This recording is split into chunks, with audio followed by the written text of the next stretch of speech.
Thank you for joining me today. My name is Vicky. Visit my website vickysforum.com. Today's topic is about pride and arrogance. Pride and arrogance are vices that are very distasteful. Pride makes us think we are better or superior to others. It is a condition of the heart whereby we project an aura of being more important than others. A prideful heart puts other people down and elevates itself. It is defined as a foolishly and irrational corrupt sense of one's personal value, status, or accomplishments. With arrogance, there is a projection of knowing better than others. It is usually an attempt to make up for our weaknesses. An arrogant heart does not admit its limitations.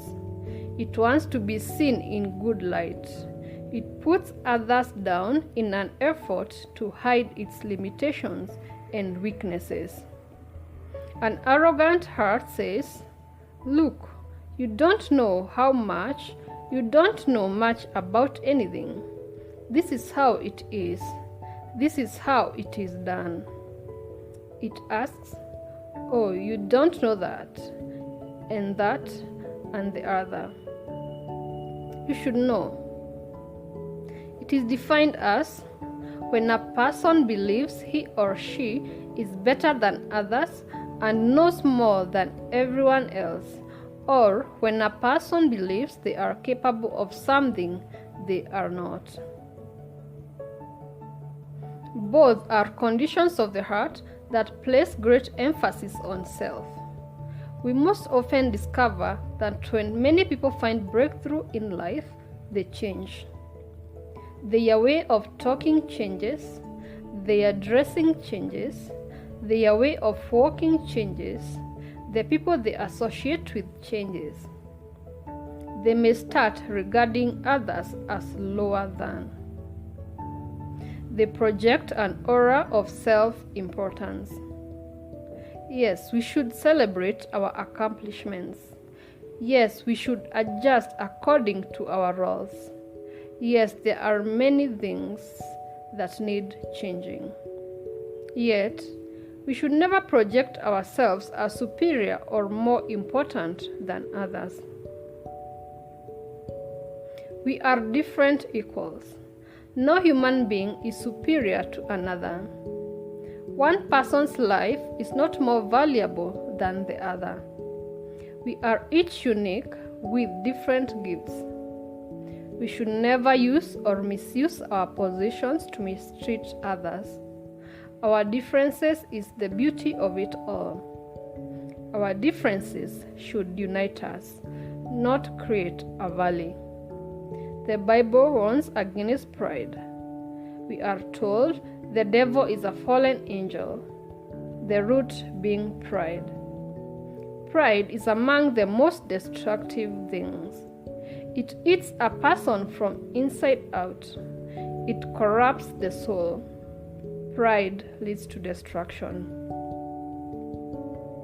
In Proverbs 6, verse 16 to 19, we are told there are 6 things the Lord hates, 7 that are an abomination to him: a proud look, a lying tongue, and hands that shed innocent blood, a heart that devises wicked imaginations, feet that be swift in running to mischief, a false witness that spoketh lies, and he that soweth discord among brethren. What is it in us that changes when we achieve something? Why do we suddenly forget where we come from? Why do we view ourselves as more than and others as lesser than? Pride is the work of the flesh that is not submitted to God. Pride tells a person they are where they are because of their own strength. They forget human strength fails and burns out. Proverbs 18 verse 12 says, Before his downfall, a man's heart is proud, but humility comes before honor. Pride and fall go hand in hand. God says in Proverbs 101, verse 5, "Whoever has a haughty look, an arrogant heart, I will not endure." The proud will be humbled, and the humble will be exalted. Isaiah 5, verse 21 says, "Woe to those who are wise in their own eyes and clever in their own sight." Pride and arrogance is deception to ourselves, makes us think we are untouchable, and makes us elevate ourselves.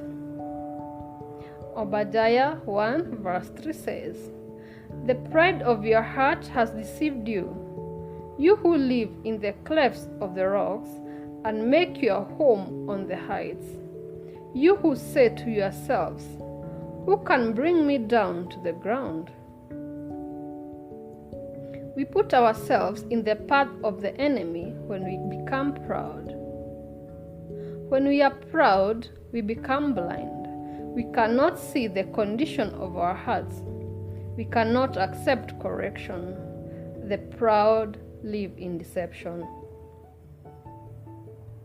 1 Corinthians 3 verse 18 says, "Do not deceive yourselves. If any one of you thinks he is wise by the standards of this age, he should become a fool so that he may become wise." The antidote of pride and arrogance is developing a relationship with God and humility. Jesus told us to take his yoke and learn from him, for he is gentle and humble in heart, and we will find rest for our souls. Humility does not mean we become a doormat. It is a quiet inner strength that is rooted in knowing our identity in Christ. Humility is a strength, not a weakness. It involves dying to self. When we are humble, we know who we really are. We are not better than others. We are just different. Our actions come from a place of knowing and strength. We do not try to prove anything to others. We do not put others down. We are rooted in Christ. Our identity is in God. Anything we do comes from a place of love.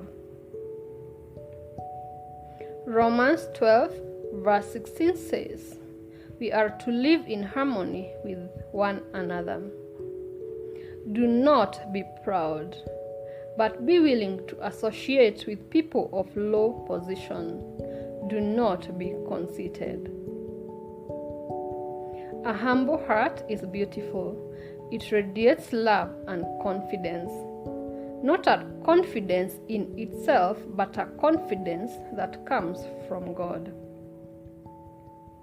1 Peter 3 verse 3 to 4 says, "Your beauty should not come from outward adornment, such as elaborate hairstyles and the wearing of gold or fine clothes.